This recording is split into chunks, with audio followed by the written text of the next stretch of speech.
Hello, I am ibxtoycat, and we're back in the Let's Play world for something which is a bit overdue, a bit of an unstructured Minecraft stream. Indeed, I want to spend more time in this world in a way that, kind of doesn't make sense to fit perfectly into a project like we usually do, and so welcome to this, an opportunity to talk about the big things from really the past weekend, and yeah, it's going to be a lot of fun, and we're going to do so while working casually in the background on something which is mostly important because, yeah, I have a very much damaged pickaxe and shovel, and so I'll vaguely work on those things as we get going because, yeah, there's been a lot of real, I guess, vitriol around the newest mob that came to Minecraft, the Armadillo. I would have guessed that this was such an easy thing for people to say, yep, I either love this or, they say, okay, I don't really care about that. That's how most good or bad things tend to be. Like, you get a lot of people who hate it, and, a lot of people who hate that someone hates something, or you get a lot of people who love it, and maybe a few people who dislike that. But this is a rare case where we actually see a community polarized about the Armadillo and how they should design it. Like, I never thought I'd see the day where we have a large number of people who are very upset that Minecraft is not focused on realism. They have, in the same way that my eyes are on the front of my head, because I'm a human, Mojang has focused on making that the priority for the Armadillo, something I find at least a little wacky. But first, anyway, hello, I'm ibxtoycat. Hello, everyone. I hope you're doing wonderful. Hello, Jaden0213. Hello, Freedom Live. Hello, Cookin'. Hello, Recrafted Studios. How are you all doing on this fine Sunday evening? I'm enjoying Streamless. This has been a very chill Streamless this year, but also one of the best ones in my opinion. And so it's kind of fun to see, in my opinion. But you know what else is fun to see? By the way, hello, hi. How's it going, everyone? You doing great? I hope that you've had a wonderful week so far. I realized today that in a week it's Christmas Eve, and something about that is a little bit scary. It's weird that every year this happens, where, like, December comes around and it's like, yeah, it's Christmas month, but it's like 25 days away, and then you just kind of settle into that, and then eventually, oh, I guess Christmas is in a week. Hope you've done everything you need to do. And in my case, it's like, oh, I have not done lots of things I need to do. So I did my last minute, like, panic, get things done. I hope that it all arrives on time. And speaking of arriving on time, thank you, Crazy Dragon Wizard, here for another stream. Toycat, are you doing desert well? Thank you. By the way, brand new member. But yeah, to answer your question, I am doing very desert well. I am doing the most desert well, I think you could say. It's, by the way, I love to see a reference to someone who's been here a while. I appreciate it a lot. Hope you're doing just great. But, yeah, I think, he says, how do you feel about the continuous and inevitable passage of time, Toycat? It is scary. You have a finite amount of time on this planet, and so every month that goes past, every day that goes past, every year that slides past you without you thinking that it really was a full year is time of your life that is gone and will not come back. Which is scary, I think, on some levels, because, you worry, like, oh, what if I wake up one day and, like, oh, it's been 70 years or my best years have passed me and it's all over now. I think that's a very real, present, and continuous worry for a lot of people, but I would say that, ultimately, I think it's actually pretty chill, I think. Even though that sounds like a very scary situation, for sure. I do think that you will live life, and even though times feel like they pass you by, it's because I think that happens when you don't reflect enough. Like, what's important in life is doing things. Like, doing is, a lot of people underestimate the value of actually getting stuff done. But, indeed.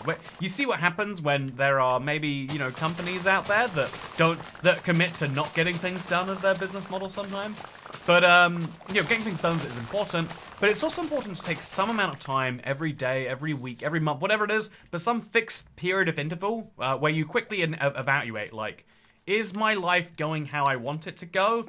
If not, how could I change that? I'm not saying everyone has to change their entire life course every so often, but I think it is worth thinking about, like, are you good with how things, try not to slide accidentally into something you don't want. It's hard to do, but yeah, that's the actual thing that makes time feel like it's sliding you by. Every minute you are enjoying it. Right now you're watching a Toycat live stream. Hello, welcome. Hope you're doing well. But every minute that slides past isn't actually that terrible. So what are the controversial topics being discussed today, says KMB?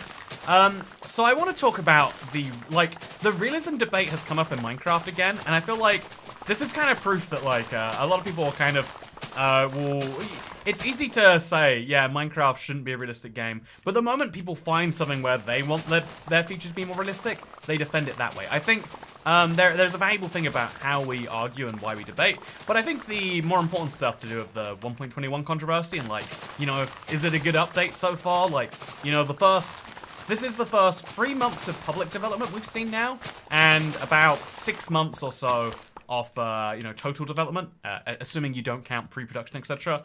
And so, you know, like we get to look at the update we see and say, is this good? We have probably another 4 or 5-ish months somewhere in there, depending on how you want to measure things.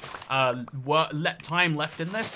What's it gonna be? Is this gonna be an update that reverses the course of slowly bringing down the scope of updates? Is this going to be an update which like solidifies the trend but makes sure it's all, you know, quality? A lot of questions. I really don't know. Honestly though, people just forget about the Armadillo once 1.21 comes out. My proof of that is the fact that genuinely every now and then someone says sniffer and I picture an armadillo. I'm like, yeah, like I think in my first 1.21 beta video about the armadillo, I called it the sniffer so many times I had to redo it entirely because I was like, yeah, the sniffer is here. He's like the little brown guy that sniffs stuff, right? And, you know, bear in mind, it's not that I don't play Minecraft. I don't know about the sniffer. I do have sniffers in my world. I've got a giant sniffer even. But that doesn't mean that I think the sniffer is a weirdly forgettable mob. I think there's something about, like, look at this, by the way. I've got so many sniffers, let me tell you. But are these sniffers actually, look at this. I forget how big they are even. Every time I see them, I'm like, yeah. And yeah, most people, if you start a new Minecraft world, as I do for challenge worlds all the time, what are the odds you're going to interact with a sniffer? I don't know for sure that you could say it's too high, personally. Anyway, so, yeah, I think, oh man, look at the sniffers. They're just all hanging out there, and that's totally fine. Let's get out there. So many Minecraft mobs are barely memorable at best, and it's ruining the game. So that's the thing, right? I would say the Armadillo doesn't need to be memorable. I would say it just needs to fit in with the batch. If you try to make mobs which are too unique, there's this thing, if everyone's a special snowflake and is unique and, you know, it's entirely special in every way, just like you. And it's like, wait, no, if everyone's special, no one's special. You do need to have some base level Minecraft mobs. And even though, for example, the ocelot, after they separate out the cat, it's not a mob that adds a lot to the world, but it does add something for its flavor. As long as you can interact with it consistently, you know, you kill it, you get ocelot meat, or more realistically, you can, you know, you can lure it in with fish. As long as it reacts how a layman would expect it to react, I think it adds flavor to the world. If every single hostile mob was as unique as a creeper, and that you had to learn its attack patterns, it could mess up your world when it goes wrong, they would all be annoying. But because there is one creeper, it's fun. Because there is then a zombie, which is so bland as an enemy to deal with, but actually that can be unique in its own way. By the way, I need a lot of wheat so I can breed cows, so I can kill cows to get leather. I've been underdoing my wheat supply for a while now, so let's make sure we get this right.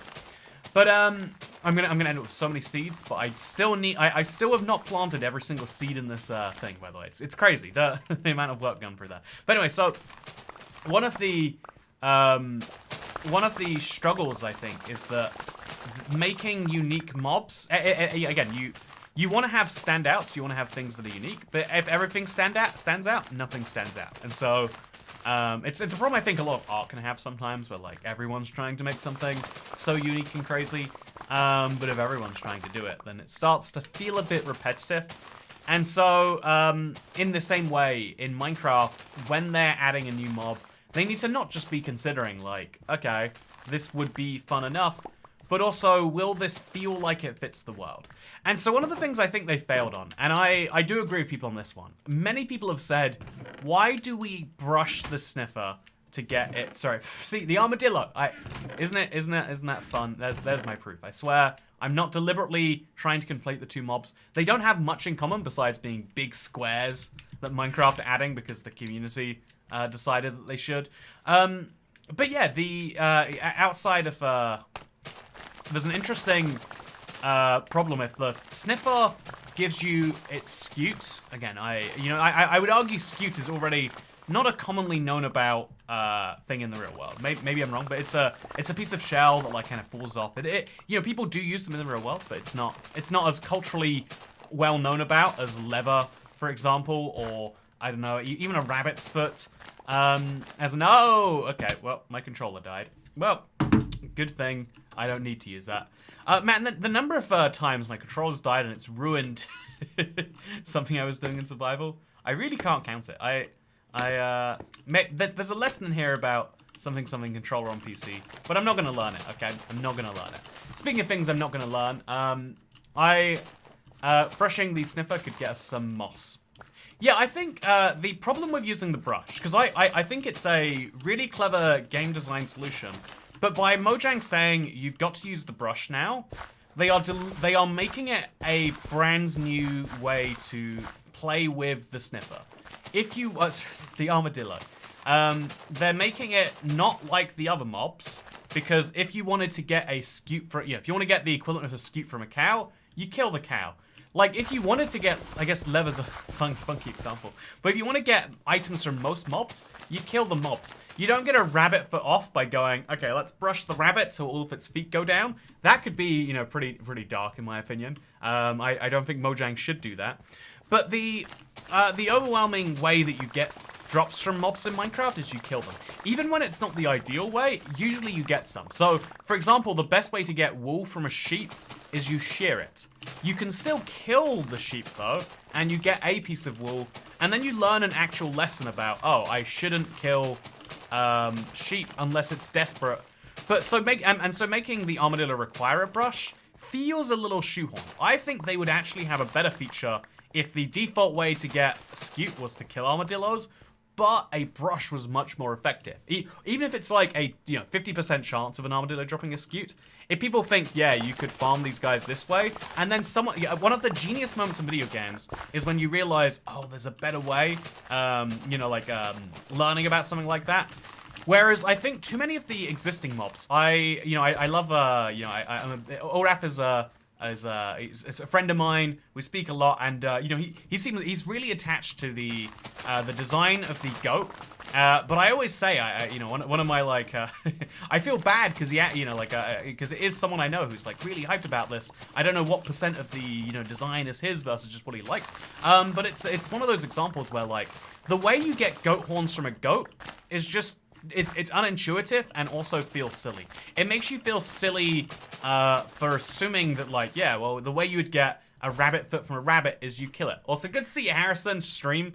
Do you like my title today? I picked a better title just before I started streaming, but I was like, you know what? Let's stick with this one for a while anyway. It's more charming, I think, this way. Okay, so we got a ton of wheat. Probably not as much as we could like. Definitely, we could go with more. Maybe we should go more. Like 5 stacks isn't going to solve my problems for that long. And we're here anyway. We're talking about the armadillo. Let's go to sleep with a panda on my face. And so yeah, the goat is an example of a mob where it's just unintuitive. And but I think it works because it's a niche and weird item. It's like no one needs a goat horn. If you never found out how to make one, you'd be fine. But if you find out how to do it by accident, you'll feel like, oh, that's kind of fun. Because the armadillo scute, because wolf armor is seen as important by a lot of players, or at least a category of player, that's why I think you should be able to kill them up to get it. And I agree with the controversy from the community that Minecraft is, you can't erase your heritage. I think a lot of people have real concerns about, how people treat animals. And they're like, well, if we teach them that we have to kill animals to get things from them, they'll think badly. And it's, I don't know, I guess this is a debatable topic, but to my mind, educating people is not a bad thing. Saying that you can kill things and you will get benefit from it is better than if we pretend, oh yeah, we never harm animals in the real world because we're so good. I mean, obviously we harm animals and we kill them, we eat them, but that's not, those are different types of animals. We're really nice to, you know, like, being realistic about how the world works is a more educational tool. But I don't think realism or education should be the priority. I think their priority should be making a good game. And you know, a good game, an intuitive game, is one where, oh yeah, you kill a cow to get leather? Easy, perfect. You kill a salmon to get salmon? Yep, okay, I all on board with that. You know, like I think a good and intuitive game should make it very clear exactly what you've got to do, rather than switching the rules because it doesn't, yeah, vibe well with like, oh, do you really want to kill armadillos? Aren't they like a endangered species? They're not actually endangered in any way, but you know, you wouldn't kill an armadillo if you met one. What if a child goes out into the outback and then decides to kill an armadillo one day? We'd have that armadillo blood in our hands. And again, the argument that they would make to give a good faith to it about why it is important now in a way that it hasn't been before. Also, did I put my box in here? I didn't. But yeah, just to try and make the good faith argument on reverse, it's because when Minecraft was first being made, they could afford to tell you go kill a panda. They could afford to tell you, yeah, you kill even killing horses you get leather from, right? Like, but they could afford to make those decisions when the game was young, because when you're influencing a few 100,000 people, it is more important that you care about you know, like how people, it's more important you care about making a good game. Whereas now that it's the biggest game on the planet, hundreds of millions of people play it, when they change something like, oh yeah, killing spiders gives you an achievement saying thank God they should all burn in hell, and you know, you might make an influence on people's decisions about spiders, and maybe you like spiders and you think that's bad. But yeah, I think and the same is true for, say, the goat or the penguin. Sorry, the dolphin. If they gave you real rewards for killing a dolphin, I think a lot of people would say, oh, but we shouldn't be making dolphin fin soup in Minecraft. I mean, it probably is delicious, but that doesn't make it okay or ethical, and I don't think, you know, like, I think they'd get mad parents for one, but also it would demoralize the staff to think, oh, are we making, oh, is it fun? Do I need Thunder anymore? Every time it is, I'm like, ooh, we should be taking advantage of this.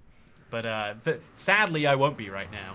Instead, actually, let's go get my trident out, my Riptide trident. It's rare I get to go on a good fly, and today will be that. I think every feature was for the best of the game's gameplay. The armadillo wouldn't have been added at all. That is the, okay, so that, KMB raises a real good point.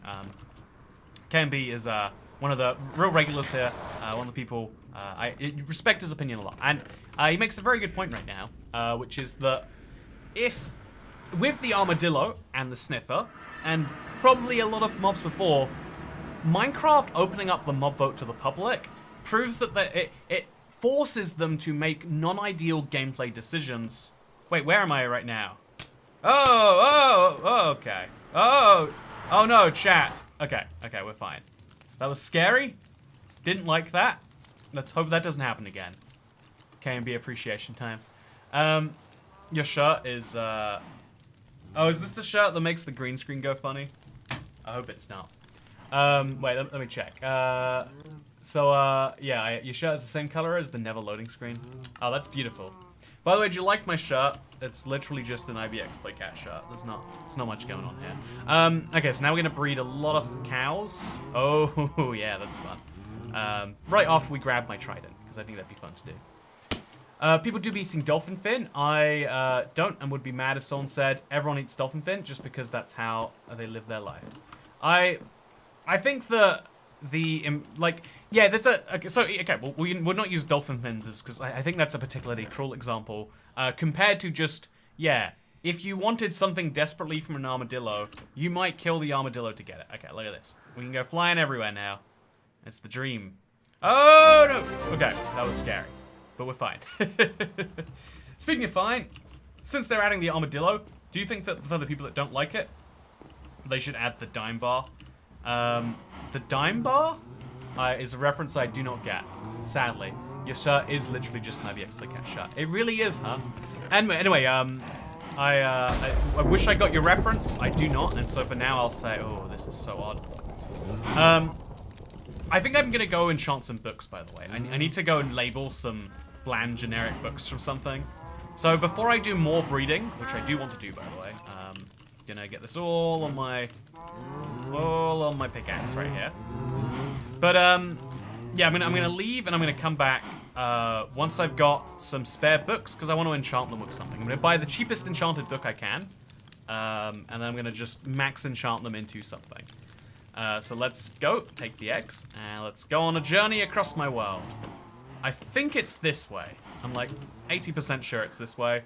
You gotta be real careful when riptide flying in a realm, by the way, because you have no idea if the world is rendered in front of you. They did just recently increase the render distance on realms, but as you can see, while it's raining, you can't see stuff. You're probably not gonna hit a big skyscraper or something unless you built big skyscrapers in your world, and you should know the locations of so. But yeah, this is the fastest way to travel, but that means that you can hit the walls of your world. Like, look how fast. Oh god, okay, I hit the wall. It didn't kill me though. So yeah, be very careful if you've got a long-term world and you care about your stuff, which should be most people. By the way, Master Potato, thank you for becoming a new channel member. So I think with the Armadillo, I do believe that fitting into Minecraft should be a goal. And I think that a necessary part of fitting into Minecraft, even if they don't agree with the idea that killing animals is a good thing, it is a necessary part of the game and of every survival game, and at least teaches a valuable survival experience. Even you can impart a positive message on something that you don't like. Even if you, like that, and I think that's something Minecraft misses the mark on a lot sometimes. Eyes on the side or eyes on the front, though, says Mega vs. Prime. The most controversial bit of the entire Armadillo is not to do with how you get the scutes or whether wolf armor is really even that useful, or any of these actually practical debates. Funnily enough, as Mega vs. Prime rightly points out, oh, we hit the wall again. The game just cannot render as fast as you can fly with one of these, sadly. Oh, it all rendered in at once there, though. I think we're going to hit it again, though. Okay, so now I need to just find this village. There's a lot of weird, like, artifacts rendering in right now. I wonder what's causing that. And we're going to hope that I'm in the right place. Yes! No, this is not the right village. This is a random village I've just found now. I'm honestly not emotionally prepared to look around for it. This is the thing, I've never flown over to this village because it's just so far away. But somewhere around here, chat, I have a village. I'm guessing it's closer towards the world origin. Yeah, here it is, Okay. So here's my village I destroyed to merge with my existing village. Took the two villages, made them together, and this is where I keep my enchantments. There's probably an important lesson in why you should keep things close together from this world. But, you know, I'm not learning those lessons, and you can't make me. Anyway, so let's make some books if we've got leather. I assume we have more sugarcane than leather, though, so we'll make some books. Nice and easy. Free papers. Paper. Books. And then we'll sell. Oh, no. Really bad. Really bad. So now we'll sell some books. Get some good money. Oh, he's gone. Sell some books, get some good money. Then buy some books and just... We're going to enchant... I want to label them to be each and every enchantment name. And then that way I'll be able to finish up my enchanted room. Which, yeah, it's like one of these important side projects. I don't think it's, like, crucial for anything. It's just a nice area, and, you know, making progress on it makes me feel nice. Oh, okay. So, Infinity cost me 19. Do I have any cheaper enchanted books I can buy? 36 for Power 1. I don't love that, I'll be honest with you. I bet I could do better. Is it nighttime, by the way? It really doesn't seem like it. But apparently I'm wrong. So, my question is, why couldn't wolf armor just be leather? Why all the overcomplicating? So part of this is the Minecraft mob vote process. Necessarily, right? When they put it up for vote, and so even if it would be a better idea, they can't do it. But then it raises the question of, well, why did they put it up for vote that way? Which is a bit more of a complicated one. Why did Mojang... Oh, so wow. 18 Emerald Mending Book. Gotta max out that while we can. So we'll sell a few of these books, though, just while we're next to them anyway. And we're going to still keep looking around, see if I can find a cheaper one. Oh, no, give me my shovel back. Please, I'm breaking with my father. My name is Unbreaking too. It's a good joke. I like it. Nine Emerald Infinity. Thank you, Mars Potato, for gifting a membership. Not only did Mars Potato become a member, but they gifted a member. Very kind. So, yeah, as we work on my big enchanted room, I want to mention that a very real consideration should be paid to the fact that this is a democratic mob. And so even if everyone agreed, Mojang included, they wouldn't be able to alter that because they don't have a mechanism. Like, I think what Mojang should actually do, if they care about the community, is let them decide after they vote on something. I think the reason that they are most cautious about having too many votes is because what if people did a meme thing where they said, okay, you can have, you got your mob vote option in here, and also Flame One, that's definitely the cheapest, right? Yeah, let's buy a couple. But, you know, Mojang could say, okay, you've got your mob, now vote on what it will do, and vote for the drop. And then people would say, it should drop poop when it dies. Or even more worse, they could troll and say it should drop, I don't know, Mountain Dew, or, you know, whatever ridiculous, you know, gamer fluid, bath water, whatever dumb joke you can think of, you could argue they should be worried about it. But all they have to do is say, okay, now the community has voted for an armadillo that makes wolf armor. What should be the most important of these three priorities? Or even, you know, if that's a bit too far, they could go on something much simpler and just say, okay, what way should we implement wolf armor? Should there be 5 categories of wolf armor that are just different visually? Should there be 3 categories of wolf armor that vary in how defensive they are? You know, should there be, you know, like, or should there be only one type of wolf armor, but it's very easy to craft? I picked bad examples off the top of my head there, but they could easily also 8 emeralds for quick charge is slightly cheaper.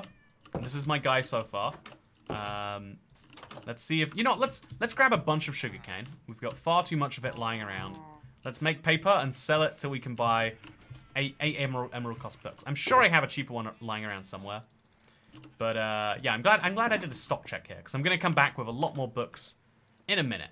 But now is not that minute. Now is the time to make some paper and go. Hope that the guy has not left his house, because if he has, I'm never finding him again. Good news, he lives inside all day. No issues for me. 8 emerald. Oh, I need books though. No, I need emeralds. Okay, so 1, 2, 3. Oh, 1, 2, 1, 2. Just keep selling these until he won't anymore. And now we've got enough to buy. No, we don't have yet. 2 more trades times 2. And now we can buy 2 of these books. So now we've got 4 more books, but we still need more than that. Although Quick Charge 2 is a nice one to collect a bunch more of. And then once we've got all of these things, we can start stacking up our piles. But yeah, I think they could really... I think one of the issues with the current system is they are locking themselves into, you know, like either the criticism of not following democracy, or they're locking themselves into potentially making bad decisions because, well, a lot of people voted for them, which is, again, it's a doubly bad place to be. You want to ideally be free. But no, yeah, I think it's a very reasonable stance to say that Mojang probably, you know, just making a vibe here, probably wants to make the best game they can. And there is a bit of a limit when, but that, you know, I guess the limit should have been every one of their ideas. They should be fully confident that there is some way that can be turned into a positive Minecraft feature. If they are not fully confident, that might be a sign, you know, like if there's no, you know, if they didn't think the penguin, for example, could be made into a useful feature, it shouldn't have gone up for vote. Every one of those features, everyone in Mojang, you know, programmers, artists, everyone involved should be, yeah, we could do that, and I bet it would be cool, actually. You don't need to waste a whole day, just like a quick, you know, 20-minute session with enough, you know, enough different teams to be like, yeah, this is great. This we can do something really cool with this. We've been looking forward to making a mechanic that does this, and this kind of allows us to do that. You know, just having those basic conversations. Also, another mending book here. How By are the you way, doing today? Literally just ibxtoycat. I'm successfully surviving the month between Thanksgiving and Christmas. I wish I liked Christmas more, but I just find it stressful. Woman shrugging. I think one of the weird things that makes Christmas stressful for people is like, Christmas is this is the whole, like, positive, negative, right thing. Christmas can be stressful because there is lots to be done to make sure that people can enjoy the lots that you would like them to. And so I see your struggles. Sorry you got them, but also hope that whoever is on the receiving end appreciates them. And if they don't, then you don't need to stress as much. Maybe. I'm pretty sure that's how that works. Maybe that's bad life advice. But what is good life advice is... Yeah, I think we're going to get out of here with all our books now. I've got a lot more that I would like to sell, but we're going to go to a mass farm of cows first. And before we do a mass farm of cows, I'm going to just rename a few more books. Although, maybe we should just rename as many books as we can. Yeah, okay, you know what? Let's go crazy on this. Let's grab 52 books. Let's grab our emeralds. Let's just buy as many books as we can afford right now from the cheapest guy in town. I'm sure you can buy books for less than 8 emeralds a piece, but I'm not, like, starving for emeralds right now. So 8 emeralds is just fine. Just buy all the books he will give me. Go back with a nice full inventory. And now we'll rename these. In worst case, we could just start enchanting regular books at level 1. It's probably also, a valid, cheap way to do things. It doesn't give me experience, but right now I don't need it. So now books go away. Emeralds go in the store place. And let's go back home. It's actually it's a surprisingly far walk, even through the portal. By the way, do you like my portal? I built this forever ago. Because this is my trading village, which is obviously so far away, I have to go via the Nether. I built my portal to look like it was a giant emerald. I like that, personally. Maybe you don't like it, too. My kids are pretty appreciative. I hope they aren't super disappointed when I tone it down around when my son graduates. I think I think the important thing is always in expectations in life, right? I think almost everyone is fine if you just communicate. That's why communication's so important, probably. Also, I can't believe I have a horse hanging out over here still. I can never claim that people don't use horse armor when I have horse armor sitting around in my nether all day. Because that's the more crucial part about this, is no matter how many of these complaints they fix about the eyes, and because, by the way, no, actually, I want to talk about the eyes. The biggest debate about all of this is not about whether armadillos are useful or not. It's about, should the eyes face forwards, like on an ocelot, or should they be on the side, like in a real mob? If you've ever looked at a real-life animal, I haven't. Let me quickly check real quick. Hey Google, what does an armadillo look like? According to National Geographic, closely related to anteaters and sloths, armadillos generally have a pointy or shovel-shaped snout and small eyes. Okay, so looking at them, their eyes are not on the front of the face. It's how we draw most animals when you're like 10 years old. But obviously everyone knows that the reason you put them on the side of the face because then you get more vision range. We have 2 eyes in the front of our face, and so you can see things to about there. Like if you think about a 360-degree radius, I can't even see a full 180 degrees. I think some people can train themselves to see like 190 degrees or something. But most of the vision... Oh, why are there piglins in here? There's so many piglins everywhere. Some people can train themselves to do well with that, I've heard. But for me, for my mileage, I have to say, I see very little, and I'm sure you do too. And so animals move their eyes slightly further, and so you get a better range. It makes the more crossover between your eyes, the better you can see 3-dimensionality. You get better quality vision, but the further around your eyes are, the more you can see. Oh man, this is so weird that this happens multiple times now. The further to the side your eyes are. Oh god, no. Oh, okay. This is bad. Okay, I can get out of this. So this isn't good. Okay, I'm just gonna leave a little hole here, and I'm gonna find my way out. So this is a bad bug, gotta say, not one of my favorites. We'll just leave a little tunnel here for now, and we'll deal with it later, like all good problems. Future me has got that covered. Great. Future me is gonna love dealing with that issue.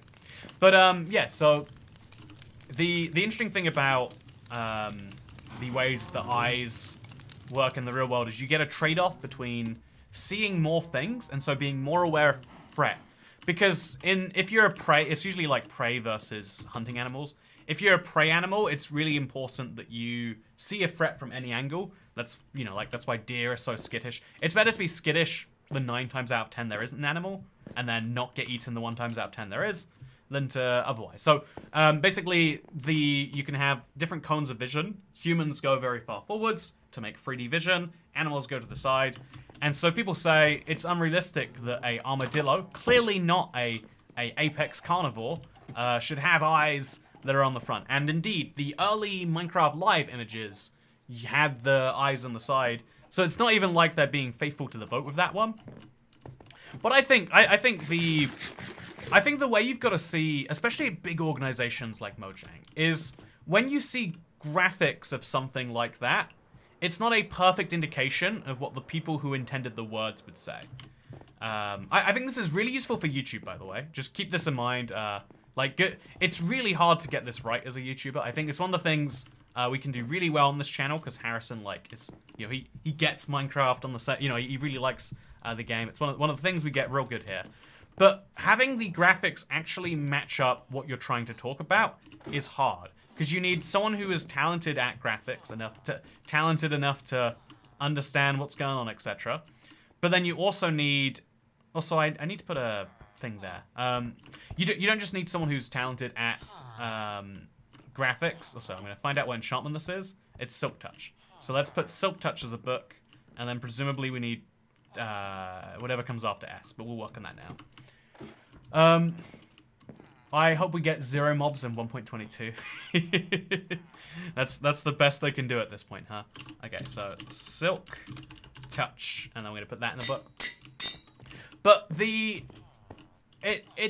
I think that the way someone is, you know, again, it's an easier way to view the world is to realize that talented graphics people aren't always going to perfectly understand what you're saying, enough that they can perfectly describe it. If you say you might add an armadillo to Minecraft, but you haven't done any of the work yet, specifically because you 2/3 chance you're adding a crab or a penguin instead, then they can't draw the version that you would make because they don't know the version you would make yet. And so just because it shows something in the, they've got some good, if everything goes according to plan, they've got some good guidance, but that doesn't mean that version is final, and anyone who thinks that it is, it's like, well, it's a little bit naive, isn't it? Not even naive, it's being willfully ignorant and then being mad that your willful ignorance has led you to a place that you don't like, in my humble opinion. So what is this next book here? We got a Luck of the Sea. That's a nice, easy one for me. And then we've got Fortune 2. So Fortune and Luck of the Sea. Let's go make a couple copies. I don't know why my anvil is right out here at the front, by the way, but we're just gonna live with it. That's just the way the world works. So Luck of the Sea, and then a Fortune book, and that allows us to do more. The crab claw would be useful. Just go forwards 1 block. The crab claw would be useless. Just go forward 1 block. It's not that hard. I don't know that I agree with that because, again, just to try and change your mind here. Right now, I want to work on that glass roof. I picked a bad example because it's perfectly in reach. Right now, I want to work on that block up there. Even when I jump, I can't place the block. I could place a block down, and then I can only reach it if like you can see, I literally can't break that block. And so wouldn't it be handy if there was a tool I could quickly equip, put it in my offhand, and now I can break that block while standing on here. I think slightly further reach shouldn't be thought of as horizontal. It should be thought of as horizontal and vertical. That diagonal reach is where Minecraft really suffers right now, in my opinion. But yeah, we don't have a crab claw. We likely won't get a crab claw anytime soon. I think that ultimately the most useful thing, now that we know what it would have done, genuinely I think is the penguin. I know it's a bit contrarian for me to say that now that we know, obviously, but I really feel as though the penguin, it's probably for the best. Being able to move faster in a boat is something we genuinely have value in my opinion. So what enchantment goes after projectile protection? We should know the answer to this one. I don't know the answer to this one. It starts with a P. I'll just look at the list of enchantments. List of enchantments of Minecraft. And I'll move this down over here. And I can keep looking at you, chat. Chat, I made it so when I look at the camera, you're behind the camera. I think that's fun. Okay, list of enchantments. We've got... Minecraft themselves have a wrong list of enchantment, by the way. They forgot one of them. So do not trust Minecraft.net on their list of enchantments. See, that's a good example. It's not that Mojang don't know how to do it. It's that whoever they hired to write that article on their website is not being hired to update it every time. Okay, so between... we've got Fire Protection, Fire Aspect, and Feather Falling. Wait. Fire Aspect, Fire Protection, and Flame. So those are the next 3 books we're going to make. So, do crabs even appear in swamps IRL, since Minecraft seems to be picky with its realism? Yeah, I mean, I think the realism thing is a bit overstated sometimes. Because what people took the realism thing to mean is, when Minecraft was, talking about the firefly, they mentioned that, oh, actually some species of frogs can't eat fireflies. So, whoopsie, guess we can't add the fireflies to the game. And so, I think that was a case where every developer I've heard allude to this afterwards has said, like, yeah, that's what we said, but, like, you know, like, I feel as though it's been heavily alluded that that was just one of many reasons, and they figured it would be the most understandable reason, but weirdly enough, it was the opposite. It was the least understandable reason that you could imagine for not adding a mob. That's the way it comes across, at least. So, Bane of Arthropods, Blast Protection, Channeling, Depth Strider. Yep. So that should be easy. So no combat updates. There's Trinail Missed Command, Trinail Piano. I can't say it. Try and learn piano. There we go. You know, I can't learn to say the word piano, but I can try. The combat, so they described the update as combat adventures. I think at one point I said just combat update, but to be clear, they said this is a combat adventures update and tinkering. How many L's are there in channeling? That feels wrong, but we'll go with it. So they said that combat adventures were a thing, and so technically speaking, they could make 0 changes to combat, and it would be like, well, yeah, I mean, you can't expect them to, you know, that would be a valid thing for them to do, I believe. However, I imagine they are going to make some changes to combat, mostly because of the fact that, yeah, you can't make a new adventure with the same combat. I think you want to give people reasons to care about the combat exists. So it was Bane of Arthropods, Blast Protection, Channeling, and then Depth Strider, which I didn't make, apparently. Where's Depth Strider? There's Depth Strider.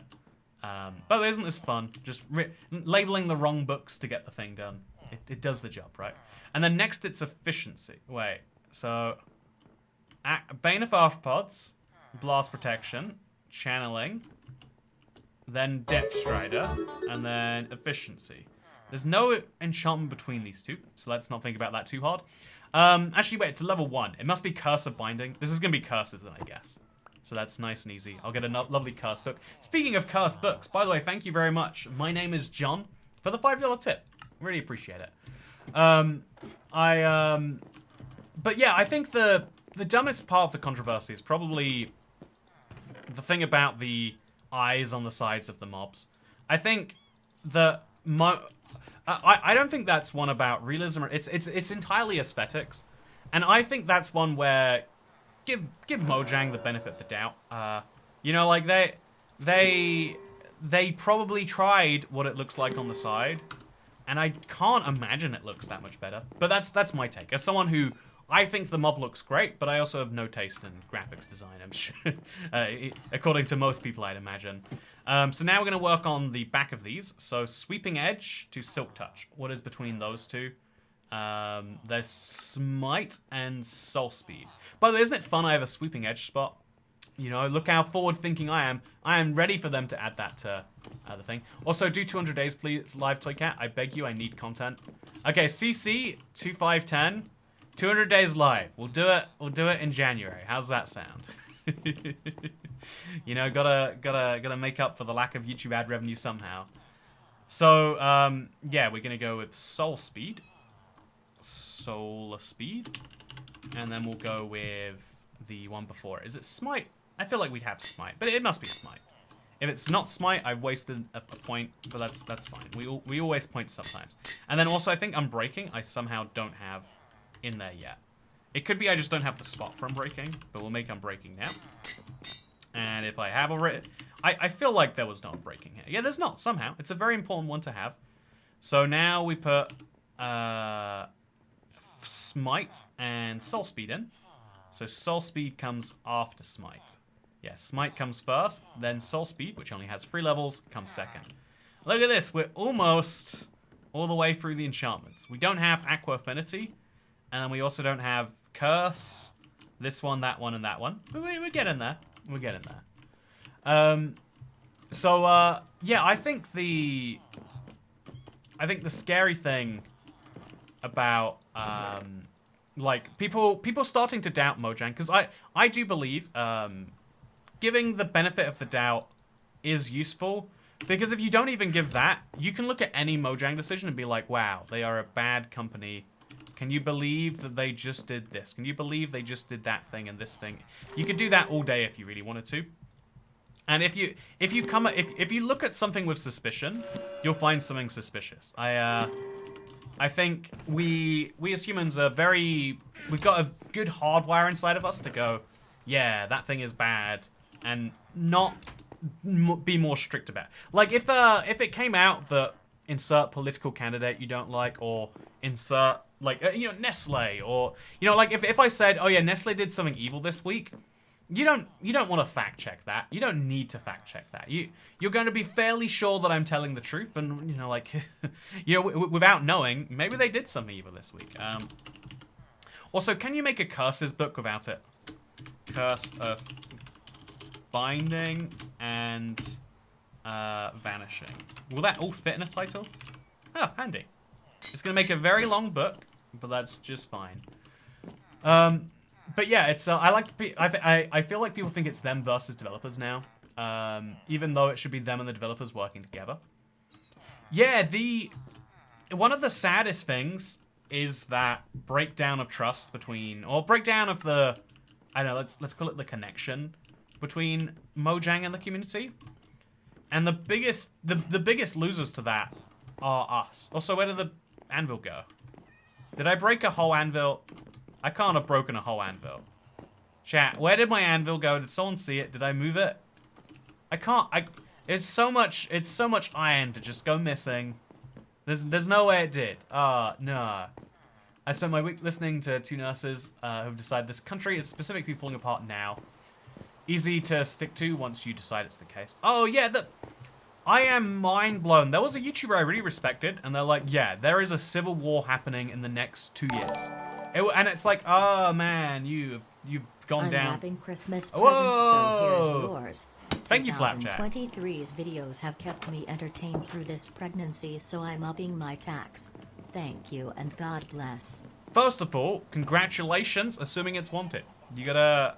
I don't know why, everyone's always like, miracle of life, but you're not. It's miracle of life, assuming that you think it's a miracle. And you know what, if you don't, actually, I think this is too dark to go into when I'm thanking someone. So instead we'll say, thank you very much. I really do appreciate that, Flapjack. I think one of the wildest things is that humans come out of humans. We have all these discussions with each other. We're just, like you'll talk to someone on the street. You'll have a quick discussion with someone as you're in the grocery store, and then despite that, like half of people have the ability to just make another person come out of them. It's actually probably more than half of people. Although I guess actually half of people have at some point the ability to push other people outside of them. It's ridiculous. It is. You know what? Anyway, the point is to say all of that is Happy Christmas. I hope that you have a good one, and if you don't have a good one, then I hope it gets better. But it's gonna be a good Christmas. Trust me, your Christmas is gonna go wonderful. Okay, and I appreciate the generosity, Flapjack. I feel like that's not a name I recognize here. But yeah, if you're in chat, oh, you are in chat. It is wild. It's our 5th, and it's still wild to me. It happens like that. Okay, so first of all, I want to say. There's a number of, the thing about I'm gonna directly say this. So with cats, you get one cat, cute household pet. You get two cats, oh that's cute. It's like a hobby. You get 5 cats, and people are gonna be like, yeah, so something is everything okay? Do we need to have an intervention here or something? Whereas I feel like having 5 children is actually, socially and relatively speaking, it's not a bad thing that you've done for the world. I hope, right there. Isn't that insane? That feels like a double standard. You should be a crazy children lady. Like, wow, look at that person with all the children out there. But yeah, I'm excited for your. I'm excited if I think it's cool that I used to be very like anti just child as a whole. Like, well, clearly no one wants children, right? Have you ever spent time with a child? The trick is no, you haven't. That you go to prison. But more seriously, it's like if you spend some time in the vicinity of children, it always gets. Also, I think I put power there when it's got to be piercing. After multi-shot comes piercing. So we're gonna now move these around. Thank God I spotted that. So after multi-shot comes piercing, then it's power, and then it's projectile protection. And then we need regular protection, and we need piercing. But yeah, I think this is gonna be taken out of context. Kids are expensive. Yeah, it's like if I was into like what's a good example? I was into skydiving as a hobby. Like every week I have to go skydiving. You'd be like, okay, that's fine. Everyone has a hobby. But then I say, you know what? I'm not just into skydiving as a hobby. I'm actively also going to pick up, I don't know, like diamond mining. I'm going to go spelunking in caves. You'd be like, whoa, that's pretty wild to double down on that one. And so, and then imagine I pick up 3 more expensive hobbies. You'd be like, Toycat, we're having an intervention. The next time you want a hobby, we're going to make you give up one of your existing hobbies first. But with children, I feel like that would be the ridiculous thing, right? Also, I made multi-shot. I was thinking not multi-shot, and then I made multi-shot anyway. So I need regular protection now, I think. Also, my oldest shouts, look at the giant clock mummy at Softplay, but she couldn't say clock possibly. You got a hobby that embarrasses you in public, any other hobby, you'd be like, ooh, there's a question in this. But no, more seriously, I think I'm excited for anyone who's excited about things. Even if I thought you were ruining your life, I'd be excited for you because you'd have a good time on the way down there. In my opinion, obviously. So now let's finally make the last couple books. Oh, by the way, I could have made the protection book actually in a protection book. That's such a waste of an opportunity, but it's fine. Then we'll label this one efficiency. Oh, do you think what I was trying to do before was like only label the slots with the books that actually line up? Ah, it's fine. Okay, so we need between quick charge and sharpness, which is respiration and rip. Hey! Fund. Thank you so much, David Salamano. Toycat Hobby Fun. I'm gonna go diamond mining. I recently started learning about caves from the same reason everyone else did. Like going into caves and stuff. Let me just say, right here, in no unclear terms, that caving is the most insane hobby that makes me feel like so there's something called soloing a mountain, which is where you do it without ropes. That feels like a more sane hobby. Like climbing a mountain with your hands, and then if you let go, you die. That feels more sane to me. I can associate with and understand those people more than I can understand caving. Caving is terrifying. You get stuck in tiny gaps, and if it rains, you flood. If there's anything in there, well, good luck. Something bad happens, and no one's going to know that you were in the cave dying until you're already long dead. You die in the dark alone. Oh, your torch goes out or something. Well, now you're stuck in the dark. It's terrifying. The number of cave deaths that happen. Especially with underwater caving. Oh, that's the worst bit. Yeah, people will be like crawling through and there's water up to like here. And it's like, this is just, At some point, you like feeling bad. At some point, you should pay me $100 an hour, and I'll punch you, and I'll say mean things about your mother. You know, that is a service I am willing to offer for the aspirational part. It seems insane. It seems very insane. But yet it is a burgeoning industry. So this is my Aqua Affinity book, by the way.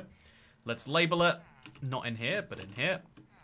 And then that is every single enchanted book for my room to work. I then need to start filling it up, but I can do that with the things I'll get today. It's nice to work on a project like this. Make a good bit of progress. So yeah, this also needs to be relabeled so that it makes it clear what's on both sides. Which might be why, actually, I think this isn't meant to be the same book. Also, look how fun that is. The text is so long that it starts to, like, bob a little bit. But yeah, let's throw this in here for now. Somewhere else would be better. I'll even take the sugarcane with me, because what's that doing in there anyway? Actually, maybe I'll leave the sugarcane. I'll leave all the sugarcane besides 65. And now we'll go work on the important things, which is breeding cows. Because I'm level 3 again, chat. I spent all my levels on that. But it was worth it. Bro, caving is so much more fun. Okay, you know, Richard Rivera. You know, I don't want to punch you. I'm not a violent person. But you know, if you want to feel bad, just consider that everyone you care about and love will die one day. Everyone who currently, you know, like everyone who says, you know, nice things about you, that they love you and care about you, will one day stop doing those things. You know, like, how bad do you want to feel? I can keep going. But yeah, anyway, so to bring this all back in, I appreciate the tip, Flapjack, really do. I think I shove it in a fun way. But you know, I assume you're tipping on the basis of that, and if you're not, then whoopsie, my bad. Speaking of whoopsie, my bad, Toaster, Toycat is yes. It is true. This is a provable statement. Toycat, stop abusing chat, please, says Ramiro. You know, I will never stop that.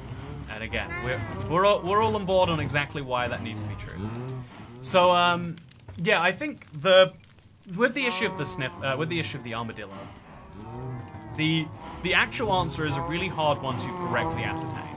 If you are like, again, so I agree with what Canby says of like, the developers are not your enemies. First of all, I know that this is the easiest contact most people have with Minecraft, but Minecraft is not run by a single person anymore.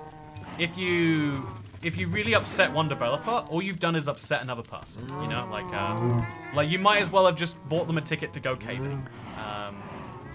Bro, it wasn't even funny, says Richard Rivera. You know, exactly. Going caving, not even that good. No, more seriously, I think the more serious thing, I hope you're not actually personally offended, but the more serious thing in that is to say that just because your closest point of contact in an organization is not representative of that organization. Do you know how insane people look? Have you've seen this in your life somewhere? I don't know when or where, but I know you have. You ever seen someone go to like an airline desk or a supermarket like help center, or you know, have you ever seen someone go to one of these places and start being mad at the person? Like, I'm gonna talk to your manager. You know, like dumb stuff like that. You ever see that at a place? And I'm sure you think, wow, that person is a little bit unhinged. I can't describe exactly why, but I don't think what they're doing there is actually a very logical thing. I'm sure that this has happened to you. And the same, again, I can understand a lot of these people might be of the position that like, yeah, well, you know, like maybe a lot of people, this is their first time, like, you know, like trying to leave constructive feedback in the world. But by being angry at the front point of contact, which in Minecraft, thankfully for us, is often developers. There are community managers for Minecraft, but they don't have as much liberty to talk about the game. And so if we lose the ability to talk to developers directly, we'll just get people who are like, oh, yeah, so what's your favorite block? Here's a new Minecraft update coming out. And that is officially the correct way to do community management. If you look at any other game, that's what they do. They have a person who is there to be the punching bag of the game and also announce all the things they want to do. It's a PR piece, effectively. Minecraft is unique in that we have developers who can talk about their opinion on the game, and if people rail against it too much, we lose them. Okay, here's an entry for bad Minecraft ideas. What if you used a goat horn and a beacon and it made all the animals in range breed without having to feed them? I like that idea a lot, actually. Or, I think more realistically, if you were to use a goat horn and a beacon, it should make all the animals within the beacon's range come towards you. Like, no matter, rather than having to lure them in with wheat here and apples there and beetroot there and spider eyes for the armadillos now, you call the goat horn and every animal goes, oh, oh, and they start walking, you know? That's what animals look like, by the way. I don't know why this is an animal. I guess this is a horse with its blinders on. Anyway, yeah, I feel like that's a solid idea. You know, I've turned your idea good. I'm sorry. I didn't mean to. Apparently, this is what I do. I take bad ideas and I turn them into fine ideas. Speaking of fine ideas, yeah, I think the most important thing I try to do whenever I interact with any, like, what's the word? Like, whenever any customer experience, any front-facing person, is I try to explain what it is that I want, and if they can't do it, I say, oh, yeah, totally understand. Or if you really think they should be able to do it, say, oh yeah, but I feel as I thought that was something you could do because something like this happened before, and then they go, oh no, yeah, can't do it. Computer doesn't let me. It's like maybe yelling at that person wouldn't make things better. Like, you've got to think what actually gets you closer to your goals. Kind of like I was saying earlier in the stream, of the thing that actually is scary for most people is not that time is passing, but that time is passing without things you want getting closer. It wouldn't be scary to wake up. It wouldn't be scary to be 70 years old knowing you lived a fulfilling life. It would be scary to be 70 years old having not achieved a single thing extra since today. I think that, and so the correct thing to do if you are interacting with someone is how do I actually get closer to my goals? And in the case of like maybe a Mojang employee, your goal is make the game better. Entirely constructive. When you make someone feel bad, they're going to discard the rest of what you have to say. As an example, there's a phrase for this, like you catch more flies with honey than vinegar. I don't think that's actually true. I don't think honey's like bee. I think they produce. I don't think bees like honey. I think they produce the honey. So that's it's a bit of a flawed statement, but you get the idea, I hope. But yeah, it's a very commonly used statement. That, like, yeah, you will attract. You get more positive results when you are nice to people than when you are mean to people. Shouldn't be surprising, but if you get caught up in yourself, you just gotta think like, okay, this is a real person. Being mean to them doesn't help me. It just makes another human being sad. And that's the real reason you need to like internalize that on some level. Even one of the things that I find helps is like, okay, this person doesn't get it. This person is terrible. With most the cool thing about most organizations is if that is if that organization has so many people that this person doesn't really represent the true policies, call back, for example, you'll find someone who does. Go back another day if it's a real place. If it's a Minecraft developer who like, I don't know, if there's some Minecraft developer with real wrong opinions, rather than saying how much you dislike them, you could go find someone who does a smash release. Because the crazy thing about a game having so many people making it from, like with so many different opinions, is ultimately you get really, really different philosophies on life and basically everything else too. I think that's interesting at least. I think I think there is no central how Minecraft should be, which is something they are trying to fix, funnily enough. Like it's been mentioned quite a few times. The reason they have a vanilla gameplay team that's platform agnostic between Bedrock and Java is because they're trying to work out how to make Minecraft a better game. And that is something both Minecraft, Bedrock, and Java kind of have different answers as to what could truly make them better. And so the cows are so loud. Okay, let's breed the cows, kill the cows, and get out of here then. Okay, let's do it. Let's give the rest of this to them. We should be good to go now. And then once we've done that, we've got a lot of XP, I think. Okay, we've got lots and lots of experience. And now we're gonna go for a murder run. So a murder run is where we run through all the cows. Only killing adults if we can, because the babies need to grow up to become future meat cows themselves. And we get a ton of leather. Full stack indeed. And then we'll do the same again. Just run through. Kill a lot of cows. Perfect. Good to see. And so now this reduces lag in the world, as well as noise to some extent. And now also I get a lot of experience back. Wow. I got a lot of experience. Like, straight up from 3 to 17. And now that I've got some stacks of leather, I'll combine that with my sugarcane, the other side of the world, and get myself some decent XP, and maybe even some fun enchanted books, which I'll need for this same project. So let's go sort it. Imagine they added sweeping in the last Bedrock update, and you ended up killing all your cows by accident. I think one of the things that I've seen a fair few people say, like, oh yeah, they want to go back to this way, and some people even said, like, oh yeah, Toycat, I'm not going to watch any of your update videos until after the update comes out. I think there is a certain joy that has gone missing from just, like, discovering that something is new as it is added.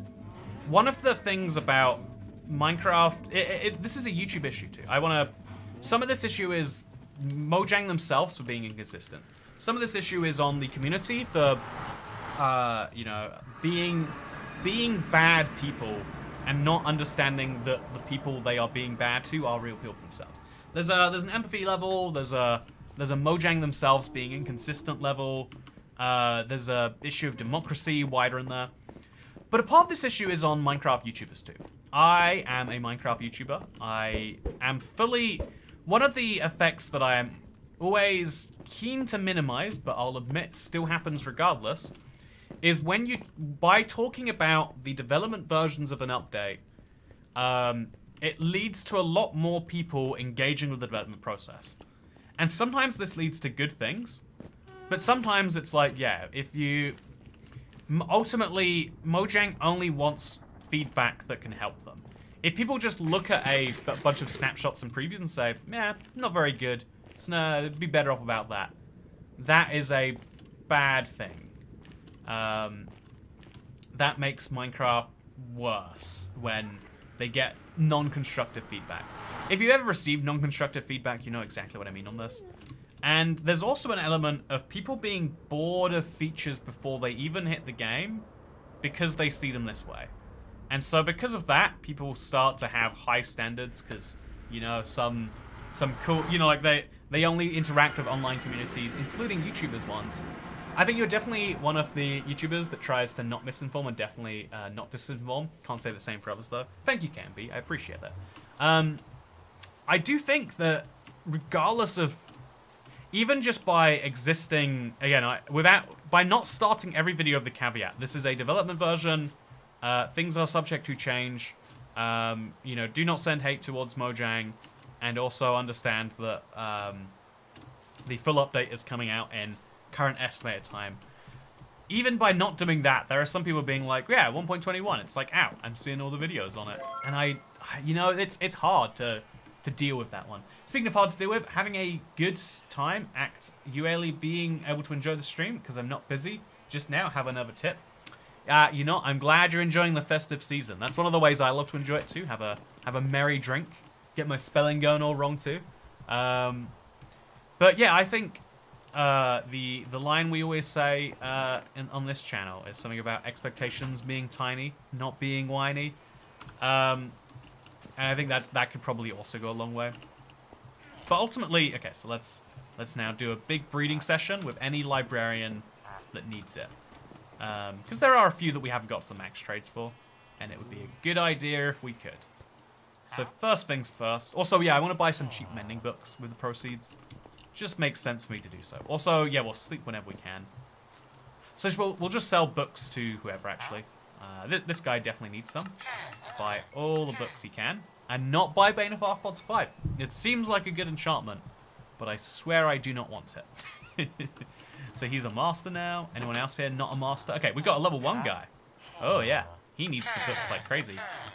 So sell him as many as he'll buy. And now he'll sell me sharpness free. Yeah, that's progress, I guess.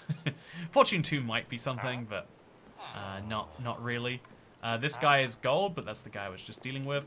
We got any other beginners? Okay, he's gold. Different gold, right? Yeah, different gold. So trade with him till he's max.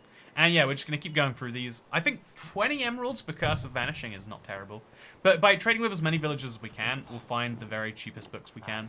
And there's a more organized and structured way to do this, but, you know, welcome to the Let's Play world. If you want organization and structure, this is not the world. This is a world for fun things being done in kind of quirky, bodgy ways. Also, look, we got another librarian who definitely also needs me. I do hear a zombie, though, so I'm going to make sure I get sleep in as soon as I can. I'm a little bit worried about where those zombies came from. I would hate for this whole village to go under through something dumb. But my favorite update was the aquatic. Last time they didn't mess up the thing, in my opinion. People who say that would never be like. By the way, here's your tip: love your streams and videos. When will we get a tough yatched? You know, a tough yatched is a very fun idea. First of all, I do think building a yatch to be a good idea. You know, taking people's tips and buying a yatch of them. It does sound like a good stream idea. I am excited for the new tough blocks. That's one of those things to me, in my opinion, that's like adding new tough blocks to the game is something they could just do right now. They could add it in a minor update. Like, unlike everything else, which requires a lot of bug fixing, a new block is like, well, they add it to the game, and then it's in the game.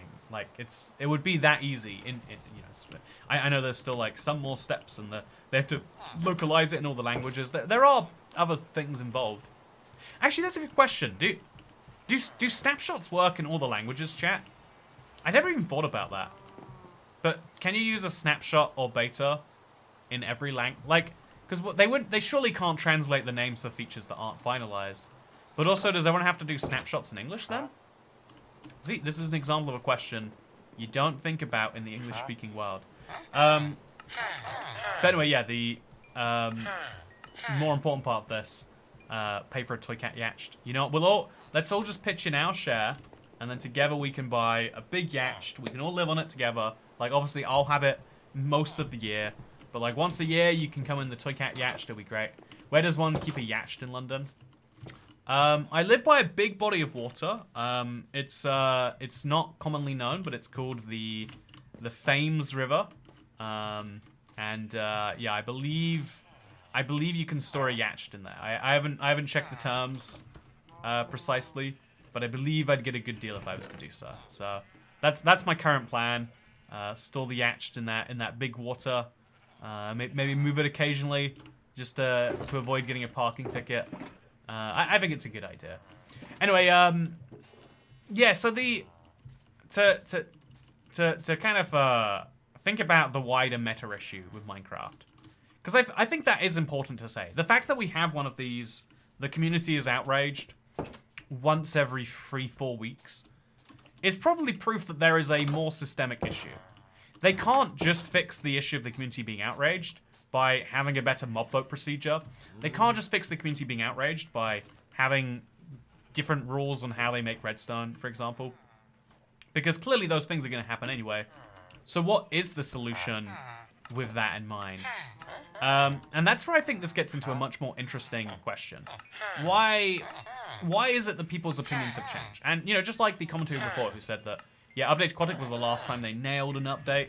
Everyone since then's been bad, in my opinion. And it's like, yeah, you're not wrong for your opinion, but the fact that you have that opinion says something about either how Minecraft has gone on as a game, that they're making good individual updates and they're not resonating as a whole, or it says something about your individual experiences with the game, which is to say, maybe there was no way to make that good update, or maybe by making good individual updates, Minecraft is making the wider game worse. This is a real possibility, not one worth dismissing out whole cloth. That if, you know, in the same way that, let me try and make a YouTube equivalent example. If I did a really cool video, I think, a couple of years ago. Back just before they removed the old world type, I survived 100 days in an old world. It was I'd never made a 100 days video to that point. It was one of the longest slogs I'd ever gone through and recorded. It's 17 hours of time, and I did that on an old world. I thought it was a lot of fun, personally.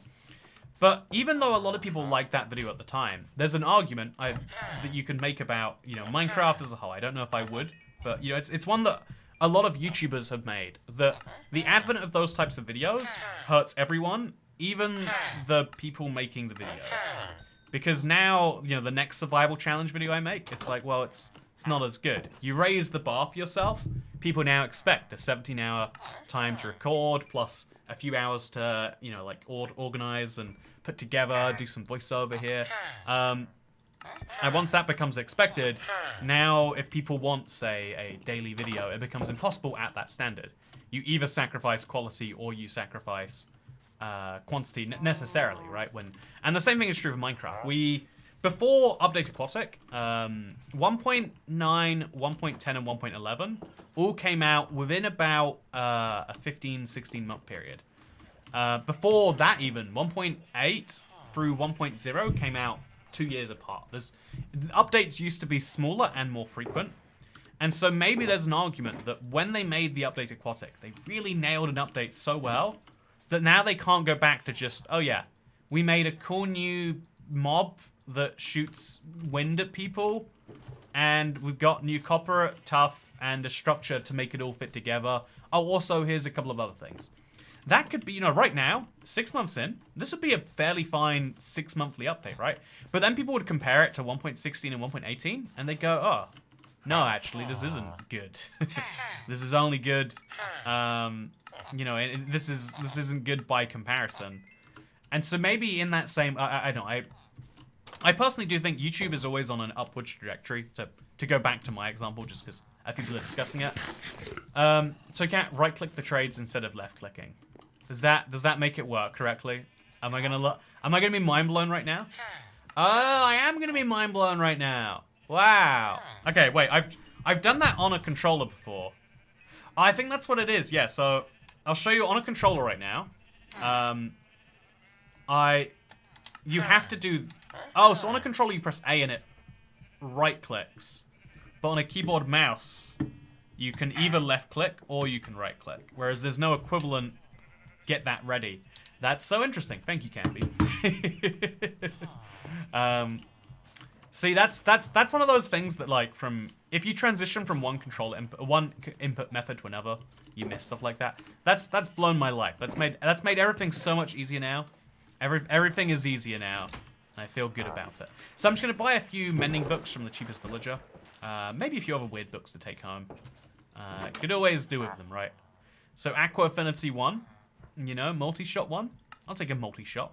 Could always do with a multi-shot. Actually, I'll take an Aqua Affinity at 9 emeralds. And then just fill up my bookcase. I probably filled it up already. I'll take another weird cheap book. I was wondering why only the trading wasn't going smoothly. What a crazy useful thing to learn.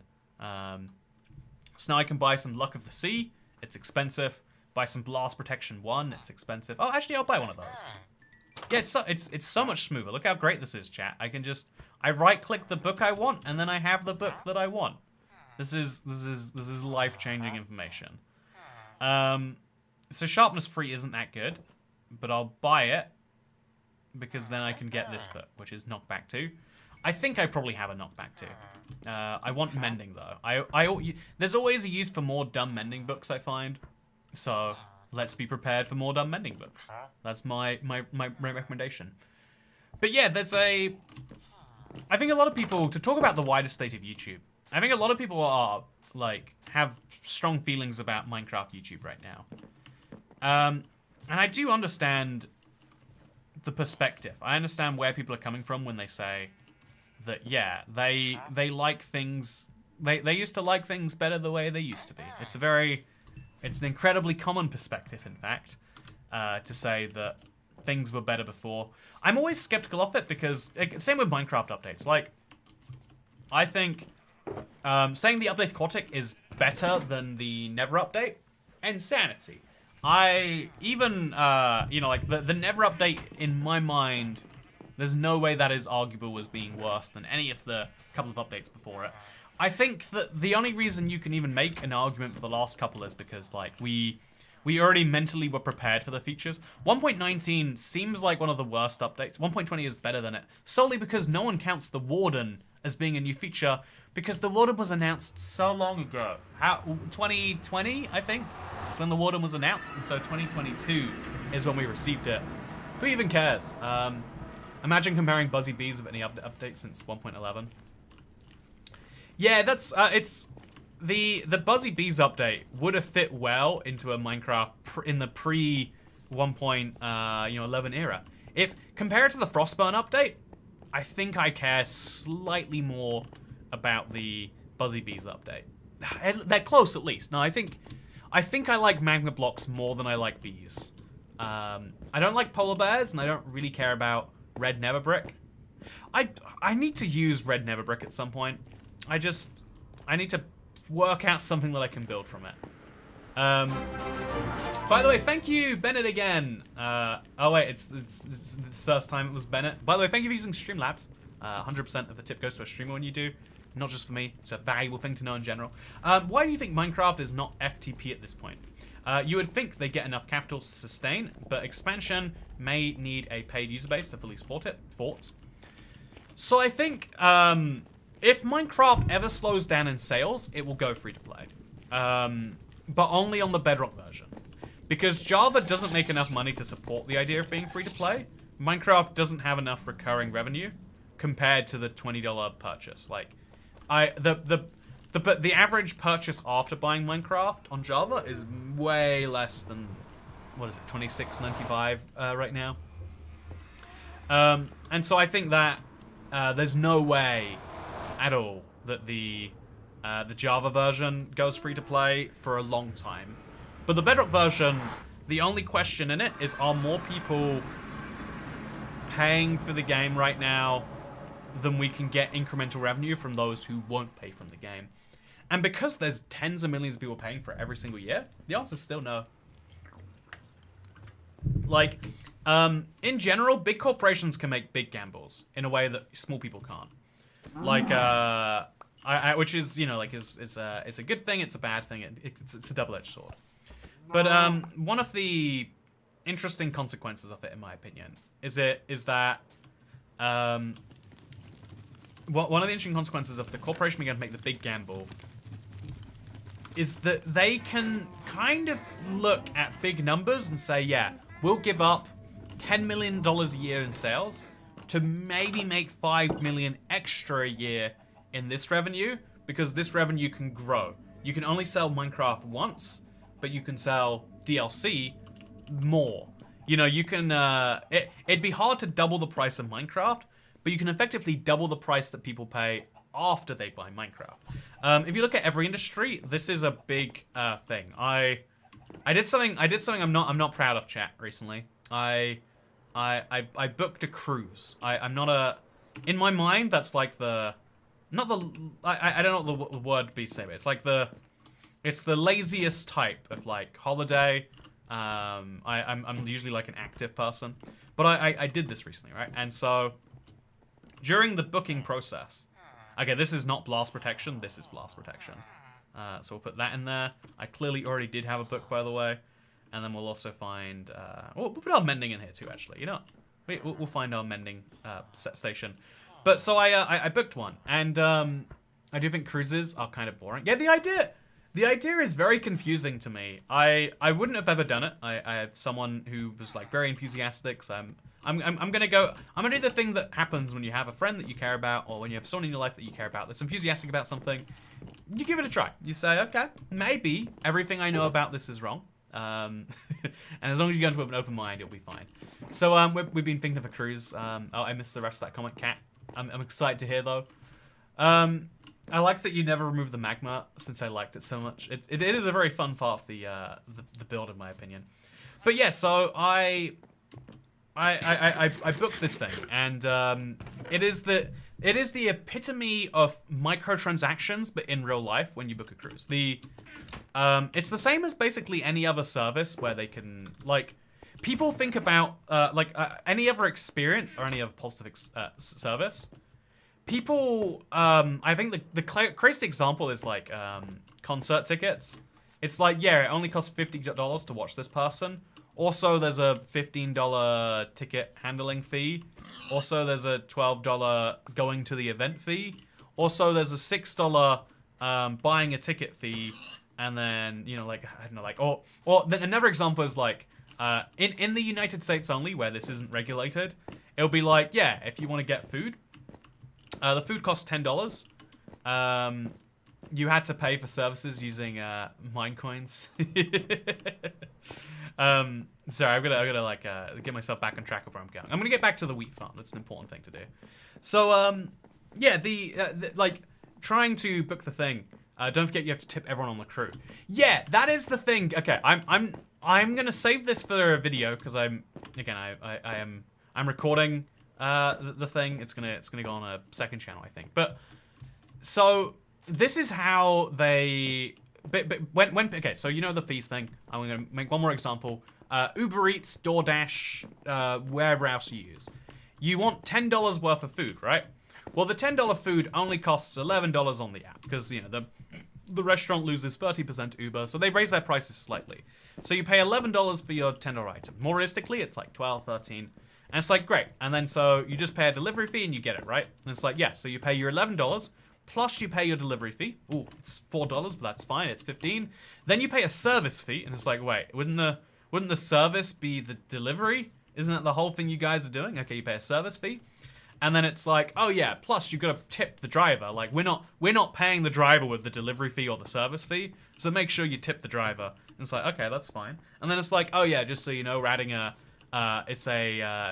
taxes to it. Taxes come after in the United States, of course, and it's like, oh, so now we're talking $18, plus you're gonna guilt me if I don't give them extra couple dollars. Well, we're still fine, right? We're not going too crazy. And it's like, oh yeah, then there's a cost recovery fee. It's like, what do you mean cost recovery fee?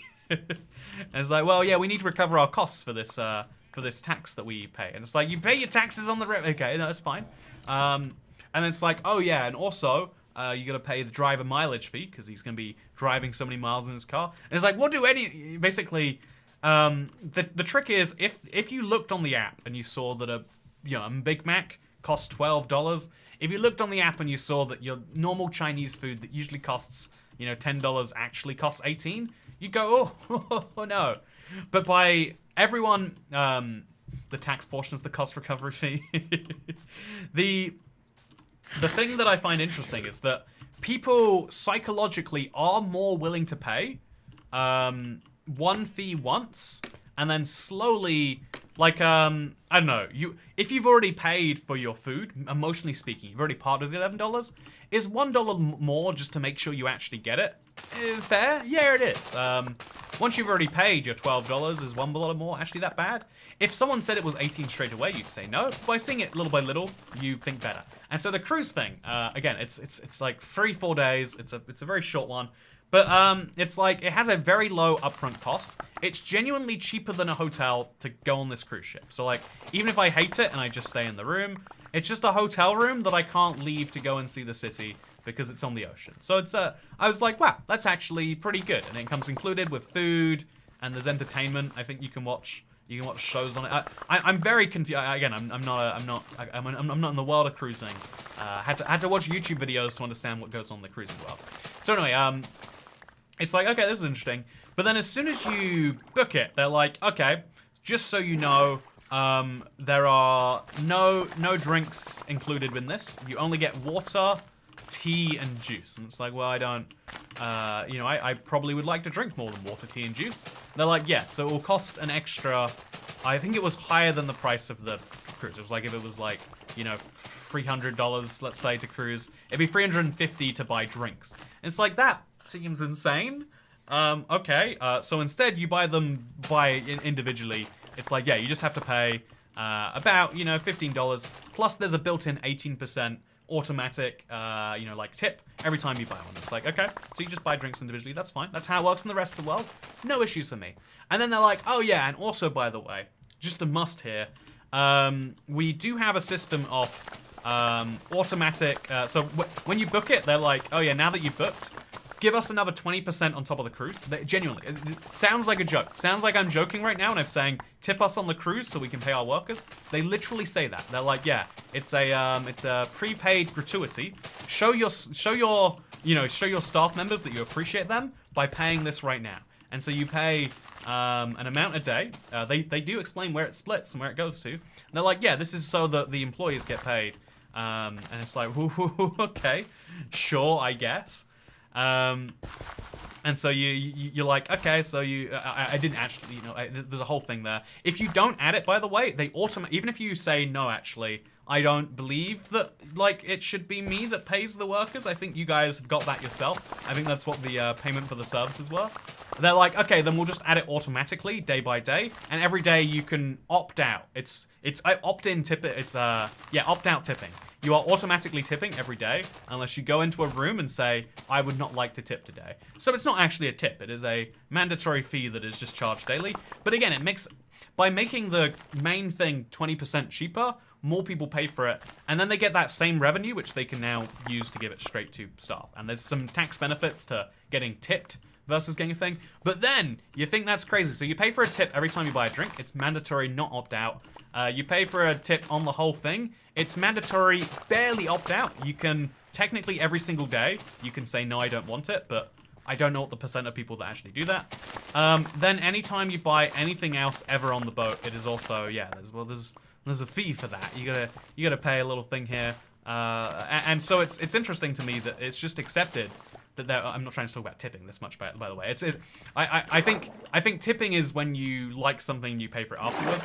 Whereas if you automatically include it, that's not tipping, right? If you don't have the option to say, actually that service wasn't very good, I'm not paying for it, then it's not a tip. It's what's the word? Maybe a gratuity, you could say. No, gratuity's wrong too. That implies thankful. I'm not thankful for anything before I've seen it. I am appreciative, maybe.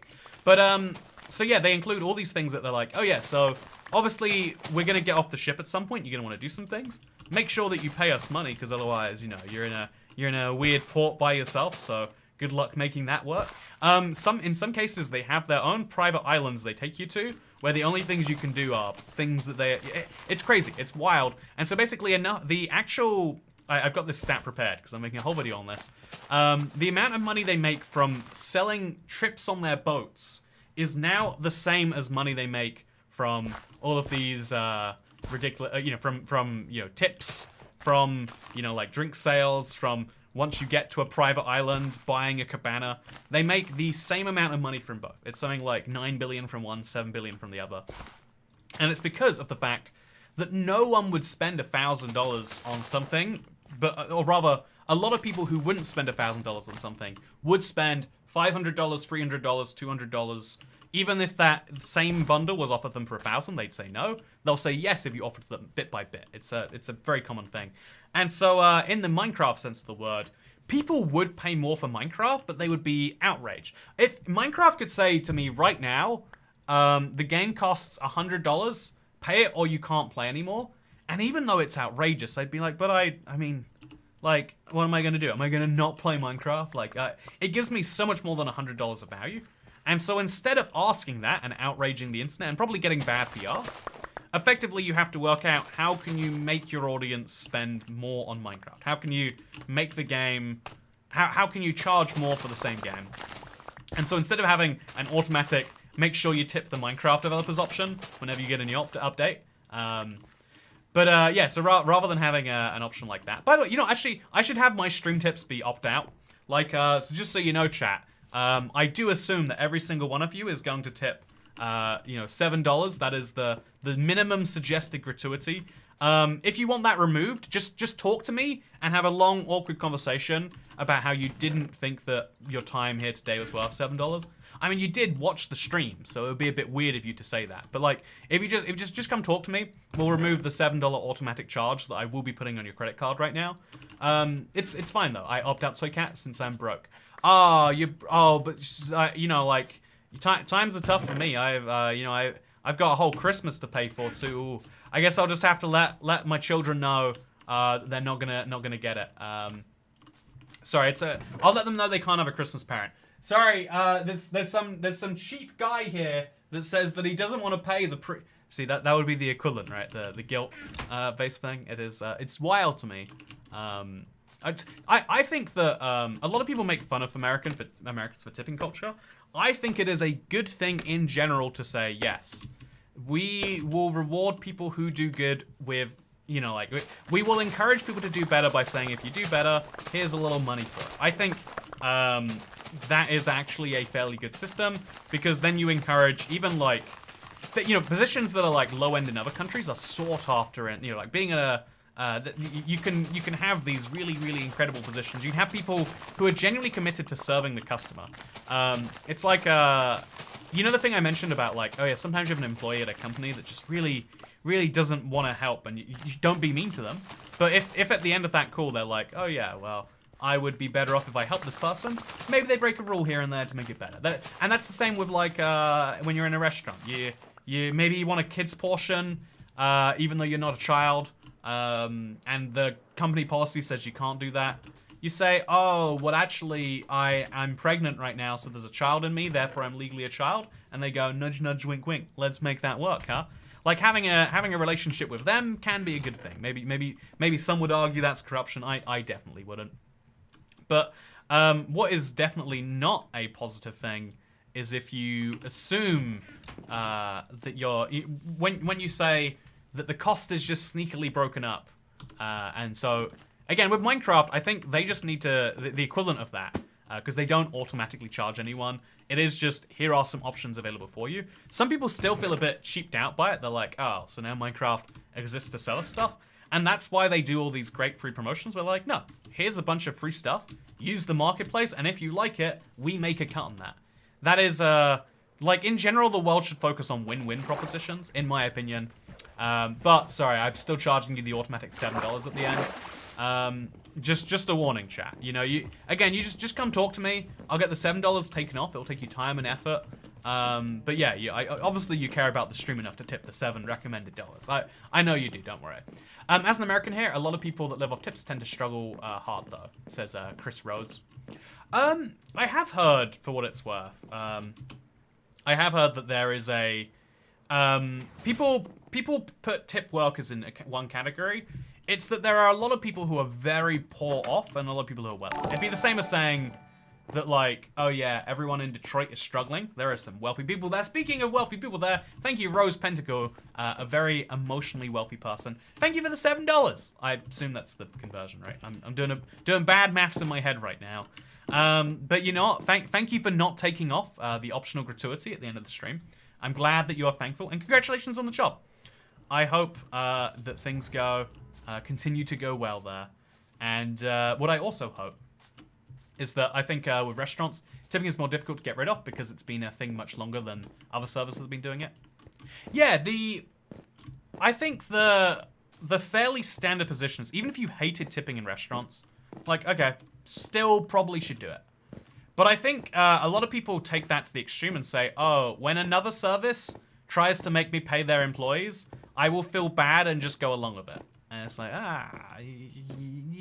you never have to do anything. You get to choose what you want to do. Oh, sorry, of course, except the $7 at the end of the stream. That is a mandatory gratuity. Sorry, it's not mandatory. It's entirely optional.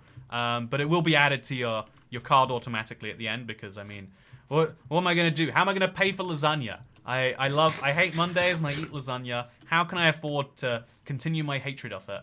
I'm manifesting $7 for you. Hope that will suffice. Wow. Thank you, Elfin. Toycat is tip. Thank you very much. I will use this to pay for some of my awkward boat tax, basically.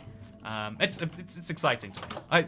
I personally, I think even things. By the way, thank you. It really is appreciated. I want to make that clear. There's a lot of people. It's fun to see a first-time tipper. I want to make sure, you know, that I make all these jokes, but I really do. I say this a lot, and in a very real way, that like, I think that it's very easy to say that you like or you believe in something. It's much harder to actually like whip out the checkbook or the metaphorical digital equivalent and do it. I find it crazy that no government in the world has sought to address tipping. So interestingly enough, to give you the opposite view of that can be, a lot of governments actively encourage it. Well, not encourage, they encourage it via tax policy. So in the UK, for example, the version of tipping I mentioned, where it's put on automatically and then you can turn it off, has become more mainstream because tips on like a mandatory service charge is not subject to tax, whereas food is. Food is a luxury item, so pay the government their share. But like, well, a service charge goes to the employee, so they pay tax on it there. And so if you think about it, paying, it makes more sense to do it the second way. And so that's the reason, I imagine, why, without knowing for sure everywhere else in the world, they have similar opt-outs that like, well, if you're using this money to give it straight to these people, then that's not really a taxable transaction. The companies would not have to raise prices. $11 meal where I work costs 9 cents to make. They're not losing money. Okay, but sorry, we got into tipping. This is the mortal sin of a Toycat stream. But before I go, I just want to say that yeah, it's all your choice besides the $7 automatic gratuity. Anyway, speaking of $7 automatic gratuity, I think in the USA tips are supposed to be reported, so try to tip in cash. Do you want to know something crazy, Chris Rhodes? So again, I lived in Vegas for a bit, which is where this is like one of the most common things. So it's called tip compliance in places that are heavily tipped, where tips make up a hefty portion of your income, because it is very commonly known by tax authorities that, of course, you're gonna make up your own, numbers. You're not gonna report all of your tips. They go to each place of work and they work out the average number of tips you make at a given job, whatever. And so you either accept the average, so for example, if you have a table, they assume the average tip is 11% or something, and they tax you on that income because they know that the average person does tip. Again, 11% takes into account all the people who don't tip, all the people who tip low, all the people who tip high.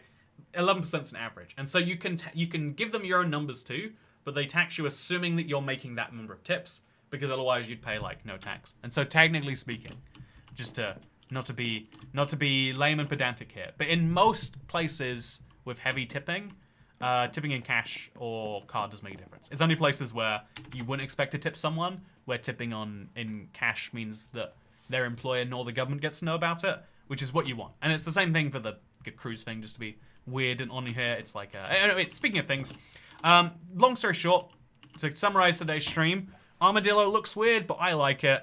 Armadillo is weird in terms of a mob, but could be worse. And I've enjoyed this casual stream as we caught up and got to talk about this today, chat. I'm looking forward to doing another one of these again. But my next stream will be on Tuesday. It'll be a little bit early because there's a Universal event. Wait, actually, let me show you this right now. Have you seen this, chat? You may not have. But on the as you can see. Oh, by the way, my 2-item run is going pretty well. I don't know if you can tell what's happening in there, but it's fun. But the Universal event. Hey, Chris Loving H. stream Moss so far. Wow, Take care, I can't believe smile. Chris H has gone above and beyond. They took the $7 mandatory tip and they turned it into a $14 mandatory tip. Double or nothing, double it past it's the next person. Sounds good. Thank you so much, Chris H. Glad you're enjoying it. And in one day, 20 hour, I'll be checking out this. I can get in a taxi with Shrek and Donkey and Puss in Boots. And so, yeah, come join me for that. But yeah, for now, hope you all enjoyed this. Because Minecraft comes from free-range developers. I haven't seen that message before. That's fun. Anyway, yeah, goodbye. $7. Automatic. Yeah, I'm going to go eat some